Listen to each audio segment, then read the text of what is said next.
नमस्कार, मैं हूं संजय। आज हम आपसे बात करेंगे जो विकास का आधारभूत चीज़, मूल तत्व जो है, सबसे पहले एक शिक्षा का आता है। कहा भी गया है, बहुत सारे लोग कहे हैं कि अगर शिक्षित नहीं है तो कुछ नहीं हो सकता है। शिक्षा शेरनी का दूध है।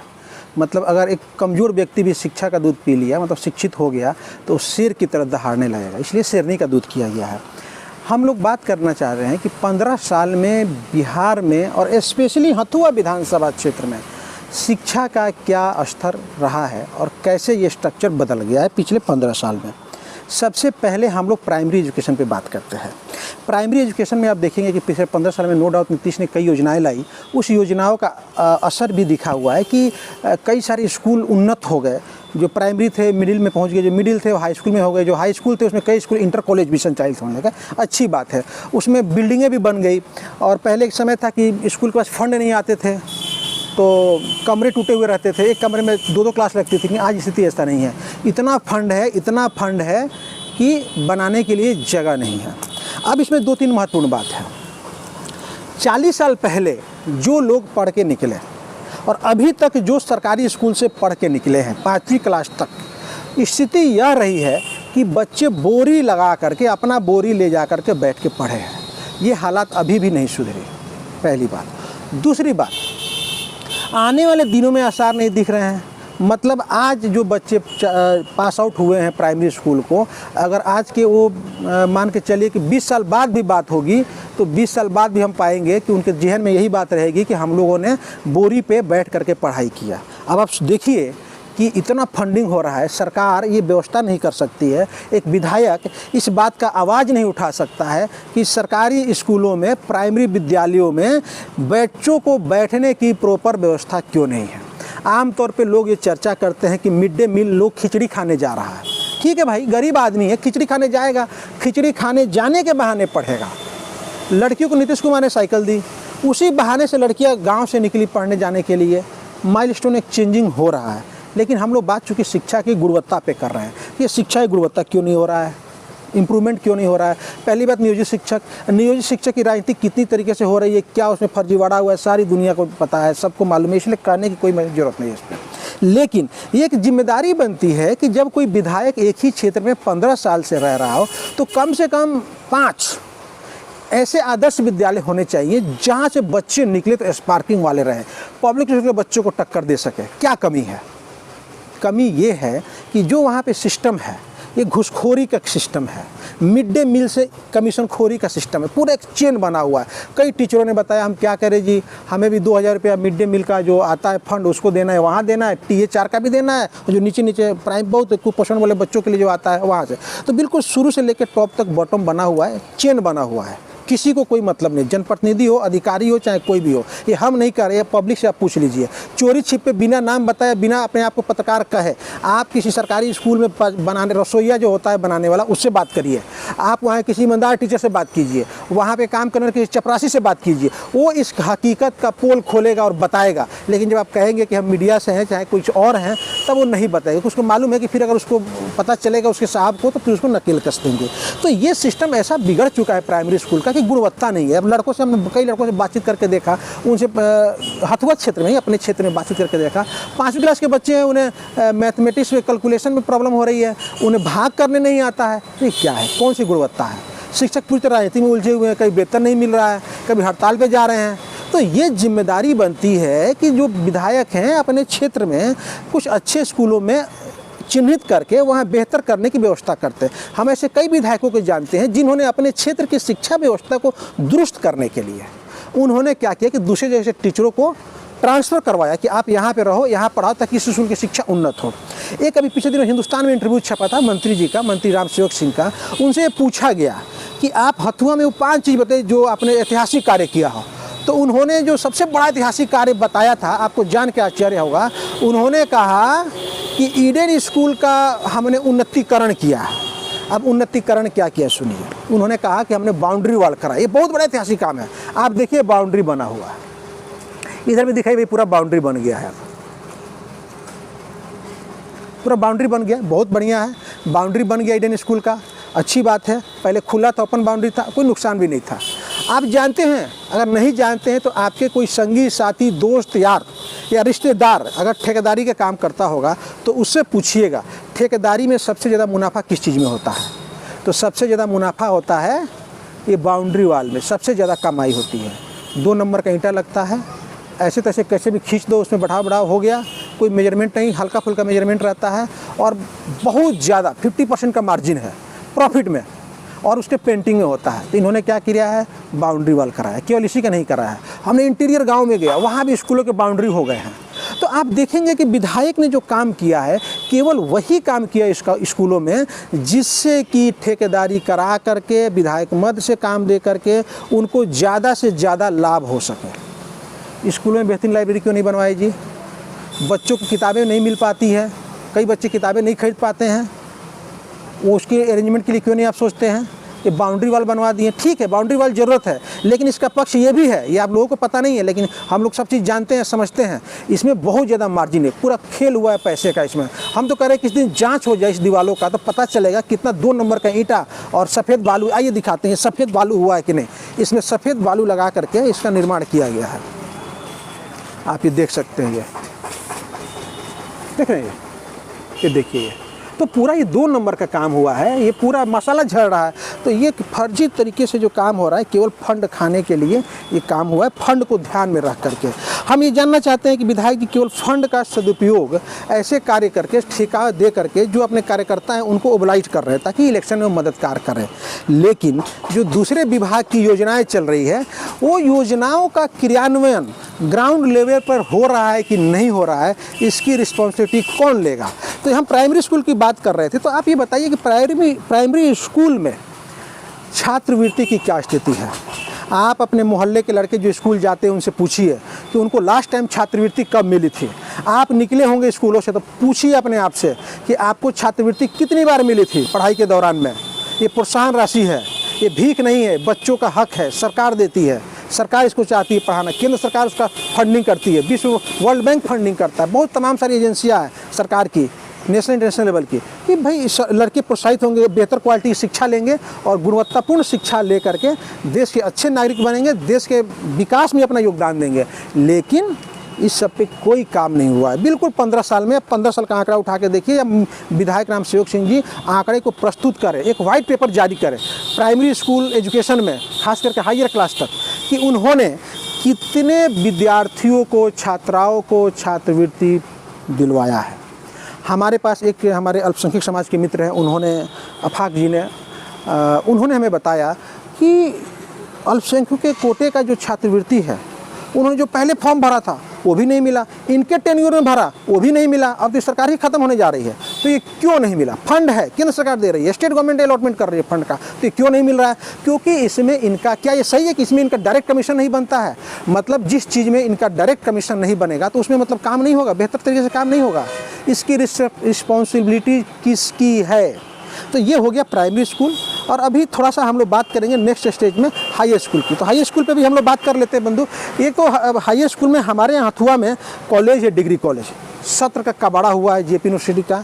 तो कई कहेंगे कि यूनिवर्सिटी का काम करा रहे हैं, तो भाई सरकार 15 साल में रहे, कितनी चिट्ठी लिखे कि आप यहाँ VC नियमित करो, सत्र नियमित करो, विधानसभा में कितने सवाल उठाए? नहीं।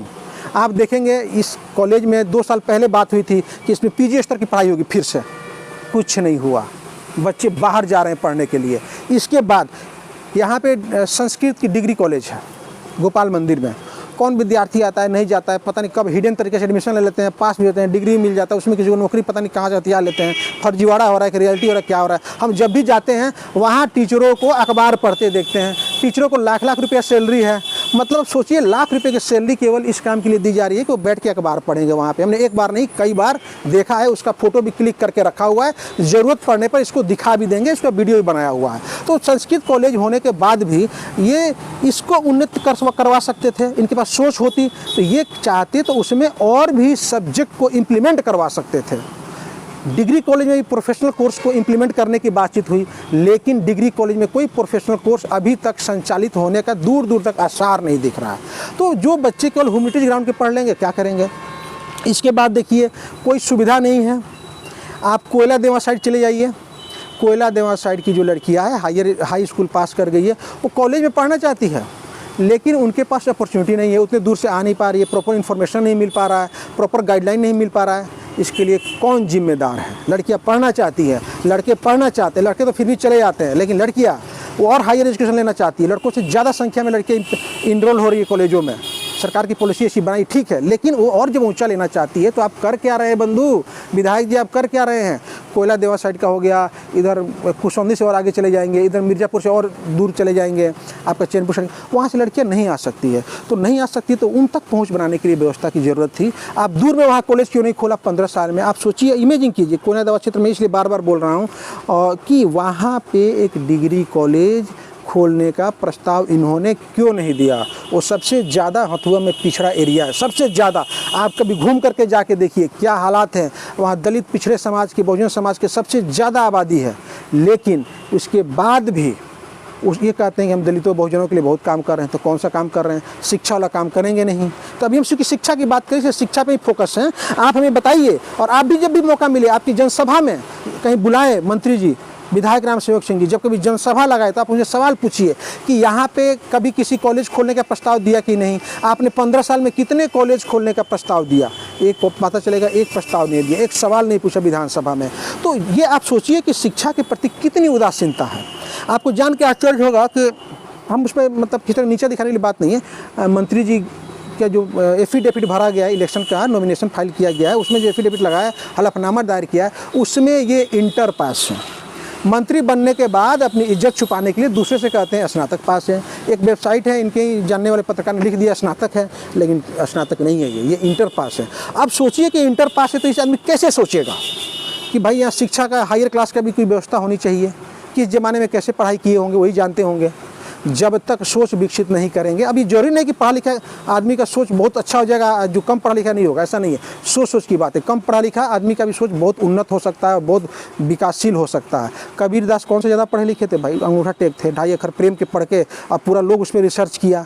तो मंत्री जी हमारा ये कहना है कि भले कम पढ़े लिखे हैं, ज़्यादा हायर एजुकेटेड नहीं है, फिर भी आपने इतना एजुकेशन लिया है, हमारी जितनी उम्र है उससे ज़्यादा आपने सार्वजनिक जीवन का अनुभव लिया है, तो फिर आपके अंदर ये सोच क्यों नहीं विकसित हुई कि हथुआ क्षेत्र में हायर एजुकेशन के लिए और भी सारे काम होते?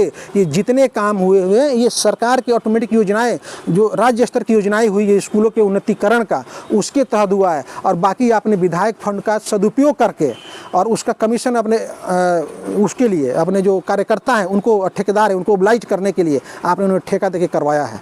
तो वो जो है आपने उनको ओब्लाइज कर दिया, लेकिन फ्यूचर को ख़राब कर दिया। आप बताइए कि कोयला देवा, एक डांगा, चैनपुर साइड की लड़कियां पढ़ने के लिए कॉलेज में कहाँ जाएगी? कितनी बार वहाँ से आएगी, अप डाउन करेगी कॉलेज में भरपूर सीट नहीं है, लड़कियों को एडमिशन नहीं मिल पाता है। पिछली बार का आंकड़ा देखिए, लड़कों से ज़्यादा इनरोलमेंट लड़कियों का रहा है। तो आपकी समझ में नहीं आती, कोई अलग से कॉलेज ही खोल दे, आप लड़कियों के लिए स्पेशल कॉलेज खोल दें। टेक्निकल एजुकेशन की बात करें हम लोग, तो टेक्निकल एजुकेशन में हमारे यहाँ ITI था, ITI जा रहा है, ये आप कॉलेज इंटर कॉलेज तक बन गया, 1881 का स्थापित है। तब इंडियन स्कूल नाम था, बाद में जो है इसको आंदोलन करके स्थानीय लोगों ने राजेंद्र प्रसाद हाई स्कूल करवा दिया, खैर अलग इशूज है, लेकिन 1881 का हेरिटेज स्कूल है। बताते हैं कि यहाँ पे आज भी राजेंद्र प्रसाद का एक साइन किया हुआ रजिस्टर में, वो मूवमेंट पड़ा हुआ है, मूवमेंट टोच के जो रजिस्टर पड़ा हुआ है, कभी जाके आप देख सकते हैं, कभी आइए तो प्रिंसिपल से आग्रह करके देख सकते हैं। तो हमारा ये कहना है कि इन्होंने जो है सब कुछ कर रहे हैं तो केवल अपने लाभ देख करके, पब्लिक का लाभ देख करके नहीं कर रहा है। तो टेक्निकल एजुकेशन के लिए क्या है, आज पूरा का पूरा लोग देखेंगे कि लोग पहले 20 साल पहले हालात ये थे कि जो बच्चा पैदा होता था तो पैदा होते उसके घर वालों में ऐसा माहौल देते थे कि IAS बनेगा, IPS बनेगा, डिप्टी कलेक्टर बनेगा, BDO बनेगा, CO बनेगा, DSP बनेगा, ये सपने दिखते थे, दिखाए जाते थे। आज क्या बनेगा भाई? क्योंकि उनको मालूम है सीटें सरकारी लेवल पर घट गई है, तो इंजीनियर बनेगा। तो इंजीनियर कहाँ पढ़ाई करने जाएगा? आप हमें बताइए, हथुआ में कौन सा कॉलेज है, गोपालगंज में कौन सा कॉलेज है इंजीनियरिंग करने जाए? ITI लेवल का था एक, उसको भी उन्नत नहीं किए, वो भी उठा के यहाँ थामे भेज रहे हैं। उसके बाद आप बताइए कि इंजीनियरिंग कॉलेज का प्रस्ताव जिले में था, 2 विधानसभा वाले लड़के विधायक ले गए। अरे वो विधानसभा वाले लोग तो खुशनसीब है कि उनके विधायकों ने उनके लिए लड़ा और अपने क्षेत्र में ले गए, अपने यहाँ क्यों नहीं बना? प्रोफेशनल की बात करते हैं, एक गोपालगंज जिले में एक मेडिकल कॉलेज खोलना था, जब RJD की और जदयू अलायंस की सरकार थी, लालू यादव के समय तेज प्रताप उसके मंत्री थे, उन्होंने प्रपोज किया था। लेकिन जैसे सरकार बदली और ये विभाग भाजपा के खाते में गया तो मंगल पांडे इसको अपने मैरवा में ले गए, अपने क्षेत्र में लेके गए। तो विधायक जी आप अपने क्षेत्र में मंत्री बनने के बाद क्या लेकर के आए हैं ये बताइए। बताइए कौन सा बड़ा चीज़ लेके आए हैं। सोशल वेलफेयर डिपार्टमेंट में बहुत सारी चीज़ें हैं जो ला सकते हैं। अब आप इनसे जब भी बात होती है क्यों नहीं कोई कॉलेज खोल देते हैं, इधर आइए भाई जरा इधर, जब भी बात होती है कोई बड़ा सा काम क्यों नहीं कर देते हैं, तो पता है इनका क्या रोना रहता है। इनका रोना रहता है कि यहाँ सरकारी ज़मीन नहीं है। सरकारी मतलब कितना पैदल दिमाग वाली बात है कि सरकारी ज़मीन नहीं है। तो क्या सरकार कुछ रिक्वायर रहती है तो क्या ज़मीन खरीद नहीं लेती प्राइवेट से। अभी हम आपको एक वीडियो दिखाएंगे, बाद में अपलोड करेंगे। यहाँ पे बिगही में एक बाहरी कंपनी ने 27 एकड़ में ज़मीन खरीद करके, खेती की ज़मीन खरीद करके उसको कमर्शियल में कन्वर्ट कराया और उसमें शराब फैक्ट्री लगाया करोड़ों का इन्वेस्टमेंट करके। तो क्या ये नहीं कर सकते? उसे तो मात्र 18,000 रुपये कट्ठा पे खरीदा था जब खरीदा था। तो क्या सरकार ऐसा नहीं कर सकती किसी क्षेत्र में, किसी चौर में, किसी और एरिया में प्राइवेट ज़मीन खरीद करके और कोई बड़ा सा कोचिंग शिक्षा संस्थान डेवलपमेंट कर लें? ये कौन सिखाएगा मंत्री जी आपको? कब तक हम लोग इसमें झेलते रहेंगे, बाहर पढ़ते जाएंगे। सैनिक स्कूल चला गया, यहाँ से सिपाया में जा रहा है दूसरे विधानसभा। अब वहाँ के विधायक तो खुश हो गए क्योंकि उनकी जनता, वो कहेंगे हमने अपने जनता के लिए लाए और हमारे लिए तो यहाँ पे लेके आया गया था। लेकिन यहाँ से हथुआ में कितनी बड़ी रौनक आई सैनिक स्कूल खुलने से। यहाँ कितने स्टाफ बाहर से आते हैं, कितने लोग बाहर से आते हैं, देखते हैं हथुआ को। डेवलपमेंट होता है, बाजार में इकोनॉमी का फ्लो होता है। जो आप समझने की कोशिश करेंगे तब लोग बाहर से आ रहा है, जा रहा है, खरीद रहा है, तो वो इकोनॉमी का फ्लो होता है, लोकल लेवल फ़ायदा होता है। इकोनॉमिक्स की बात है, गंभीरता से समझिएगा पढ़ करके।